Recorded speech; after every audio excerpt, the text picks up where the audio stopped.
social media. Um, what's your favorite, or how are you using social media platforms to express yourself or express your business? Are you doing anything, or is it Poorly. poorly? Poorly? No, It's the future, bro. I know, Come on I now. know. I'm on Instagram. Yep. It's CL Volkman, Okay. Volckman. I'm assuming you have a Unheard production. Unheard of .tv, I think, is the handle, or Unheard of TV. Is the handle for the company, yeah. Yeah.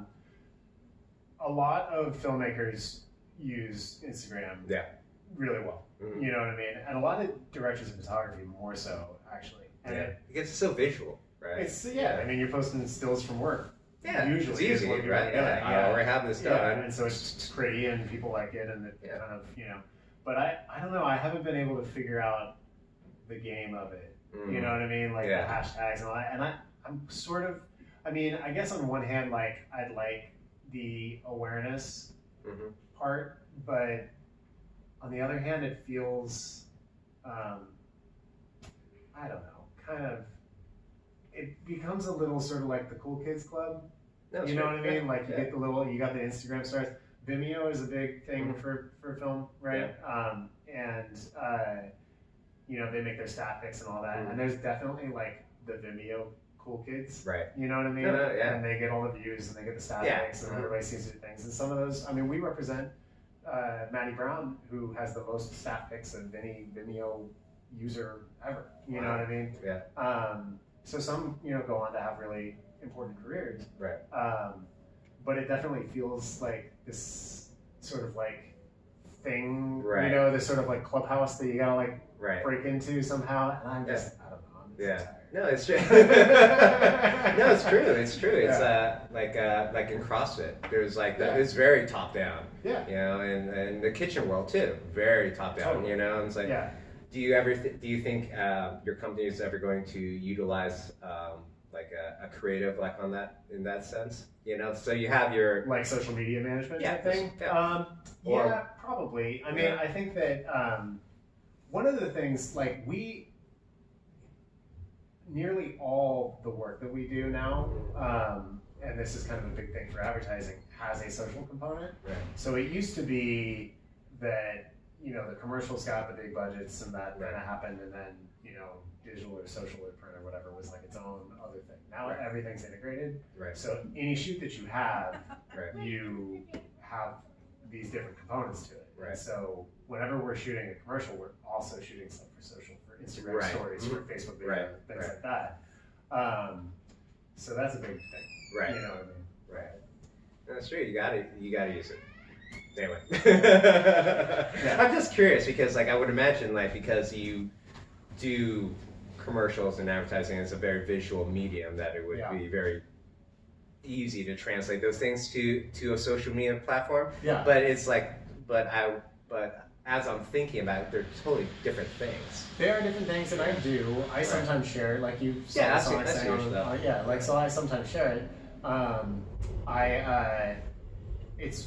I think you have to like work for an audience a bit, you know what I mean? And that's the part that like I haven't found the effort for yet. Right. I think I would like to have it, frankly. It's sort of like, makes you feel good or whatever, but like it's just sort of like, I don't know, the effort that goes when I'm done making this job, I'm ready to move on to the next thing and go home and see my kids or whatever, and like, it's kind of like when you're done with a project, it's sort of like dating somebody and then breaking up. Right. You know what I mean? Like you're really into it for a while. Right. But then at the end, you're just like ready to move on. Yeah. You're just like, and then you kind of take a break, and then you're like ready to start dating again. Right. And you don't necessarily want to stay friends with your ex. Right. You know what I mean? So I'm kind of like, all right. Right. That's done. Yeah. I just say that because we do have very similar avenues within the restaurant business and the filmmaking industry and stuff like that. Because where I see the world going in like 10, 20 years, there's the next question. Where do you think the film industry is going to be in like 20 years from now? Do you think it's all going to be digital? It's all digital, but like on your phone? Do you think that is just going to be, you're just going to have these small cells of fucking producers and just... No. No? I actually don't. Yeah? What do you think? I don't know that I don't know that that's a good question. I think that things are very cyclical. And you are even now starting to see a little bit of a bounce back towards a little bit more thoughtful sort of craftsmanship. Right. You know what I mean? Even if it's just the bigger brands and bigger platforms and things like that, there is like there was this sort of like there is currently this shotgun approach of just like a ton of shit. Right. You know what I mean? Content. Yeah, Just keep content, putting out content, content. content, Yeah, content. I think that that's always going to be there, but I think that there's the tiers of it are defining a little bit more. There's a little bit more of a shift back towards, you know, craft.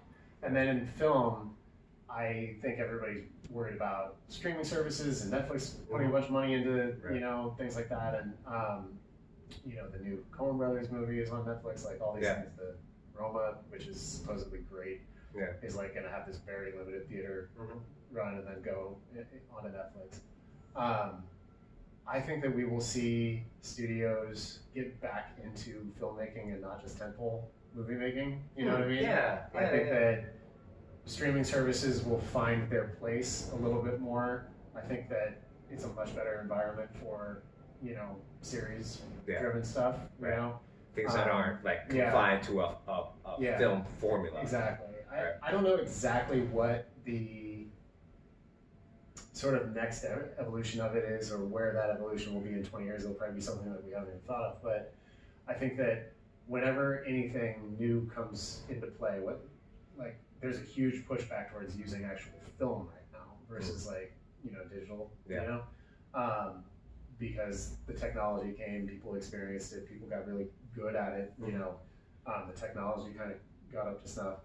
But there's still that inherent thing that people miss and are nostalgic about it, so that kind of is starting to come back around. And I think that anytime something new is introduced, everybody sort of jumps on that. And then that new thing sort of finds its place amongst the things that are sort of established or that we are, you know, familiar with. And so I don't think that people are going to be just watching things on their phone. I think that there's actually going to be like a bounce back. I think that there's going to be a bit of a regression from our reliance on smartphones, you know, or at least as a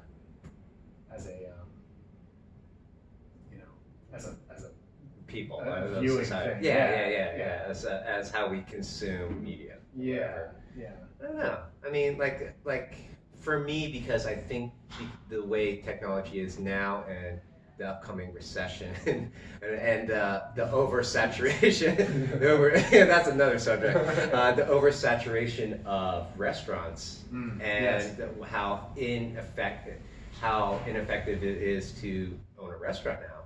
Because of higher wages and people don't want to do it because it's hard.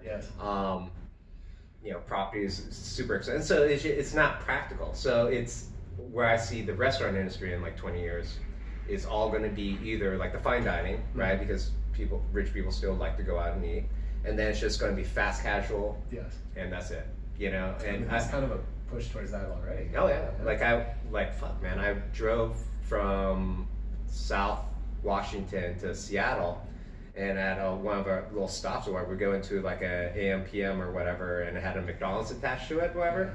They only had one kiosk. They had a kiosk, and you just put your order in, and then you walked up to the counter, and you paid the person at the counter, and then they assembled the order and they give it to you. So it's like a one checker sort of thing, as opposed to back in our day, right? There was like 10 checkers and a bunch of fucking people in the back, you know, that sort of thing, right? So it's all going to get streamlined. It's all going to be, I could see that happening within your realm too, because you're saying that like there's just all these production companies now that, you know, eventually it's just all going to, it's expanded so greatly, and now it's going to kind of come back, you know? Well, there's the dynamics between clients, ad agencies, and vendors, which a production company is considered a vendor.